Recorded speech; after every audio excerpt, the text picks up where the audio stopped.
Hi, Dave Smith with Police One. With me today, it's a great honor to have one of America's leading terrorist experts and speakers, John Giduck. John, you are the author of Terror at Beslan, which it's a mandatory reading for a lot of law enforcement officers, academies, just to prepare officers for what they may face in their community.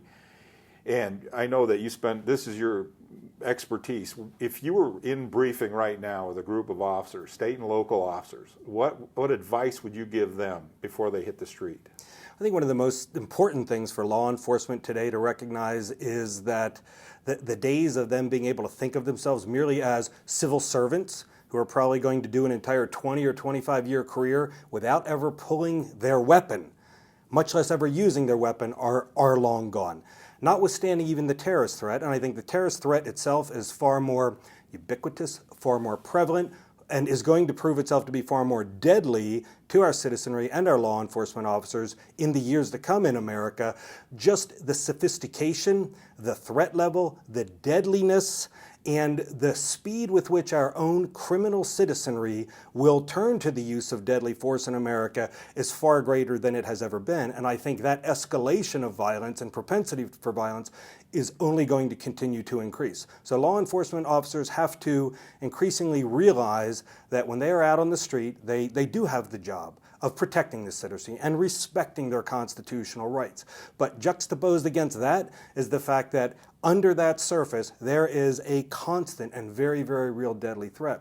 I know it's something law enforcement thinks about all the time, but often for them, it's almost as though they keep it in their minds in I think, too superficial of a way.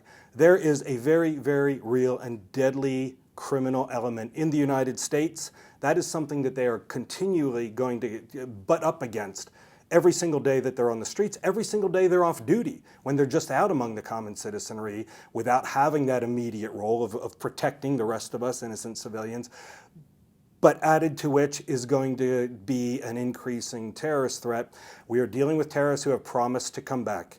We are a nation at war. That is a reality. It is not political rhetoric, and some of the battles in that war are yet to be fought on American soil. In our communities, in our homes, with the lives of even our law enforcement's loved ones hanging in the balance sometimes. And they have to realize that they are the warriors that we are going to turn to save us from that threat.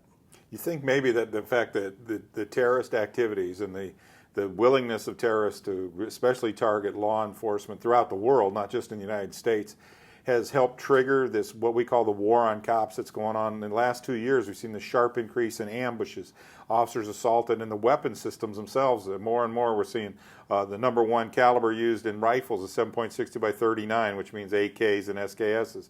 We're seeing 9mm as the primary caliber that's been killing law enforcement in the United States. Do you see a corollary there between the terrorist activities and the increased aggression in our criminal class? I see the commonality of it. And again, people in America, just our own homegrown predators here in the United States, having nothing to do with terrorism. Perhaps some of them are incited and inspired by the increasing number of extremist jihadist websites, but I think for the most part they're not.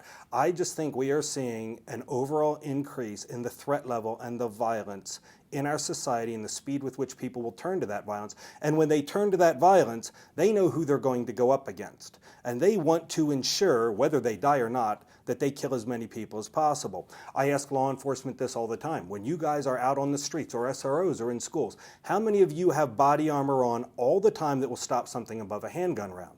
Almost no one. How many law enforcement officers have 5, 6, 7, 8, 9 magazines for their handgun, for their sidearm? Because ultimately, when you're in the middle of a battle like that, you do not have the time to go get extra ammunition. Most officers carry far too few bullets. They don't have the equipment that they need. And even with the officers that have assault rifles, I ask them, do you have 10 30-round magazines loaded up in your car ready to go at a moment's notice? You would think, for instance, that the North Hollywood bank robbery would have taught us something, but in too few instances has it really. So what it really talking about, that preparation comes from the proper mindset, which you mean get your mind right about the threats, both terrorist and domestic, and not just terrorists, but criminality itself represents a great threat to the law enforcement officer. And then that means the following up with that mindset by getting the right training and the right equipment. That go bag that we've talked about forever is more critical than it's maybe ever been before in law enforcement history. That is exactly the case. You talk about the go-to-war bag, and I ask so many officers, when you roll up on a situation like Virginia Tech, and I was inside Norris Hall with those guys after that happened, before it was cleaned up. I was there by the next day, spending time with the police departments that responded, the SWAT teams. Over the next 4 years, I spent a lot of time back there and ultimately wrote a book on that event. The simple reality is, inside these school shootings, when these people are inside classrooms, I don't care who that person is, they're discharging around a second. Around a second. And so every second police can shave off of their time penetrating that building and moving anywhere close to these predators, forcing them typically to take their own life to end it, is a bullet that didn't have to go into the head of a kid.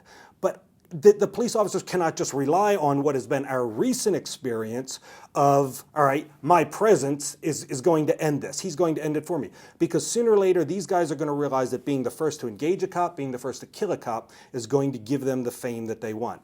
I want those officers rolling into that building with the best weaponry and the best defensive protective gear that they possibly can. But I don't want them taking another second than they have to. And if they've got that go-to-war bag, that go bag right up front, they've got their assault rifles right up front, they can be rolling out of their vehicles, putting that stuff on, as opposed to wasting 45 seconds at high speed, getting out of their vehicles, getting into the trunk, and getting dressed for battle. Because again, those 45 seconds represent 45 bullets that didn't have to go into our kids. Oh man, I tell you what, well, this is certainly, I tell you, intense, important information. I appreciate you taking time. I know you're such a busy guy. Quickly, what's your new book called? It's called When Terror Returns. It's a tactical and technical analysis of the evolution of all the terrorist mass hostage siege tactics in the modern era of terrorism, going through a number of the siege sites that I've been to. Maulat in Israel, they opened up that section of the school for us. The commandos showed us everything that they had confronted.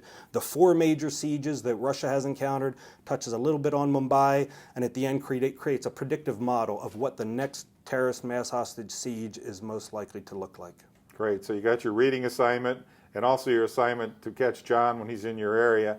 I tell you what, I appreciate, again, I know you're a very busy man, and I appreciate taking time to help our officers be safer, be better, be stronger, and keep up the great work as you become a legend, man. Happy to do so. You're very welcome. Thanks, sir.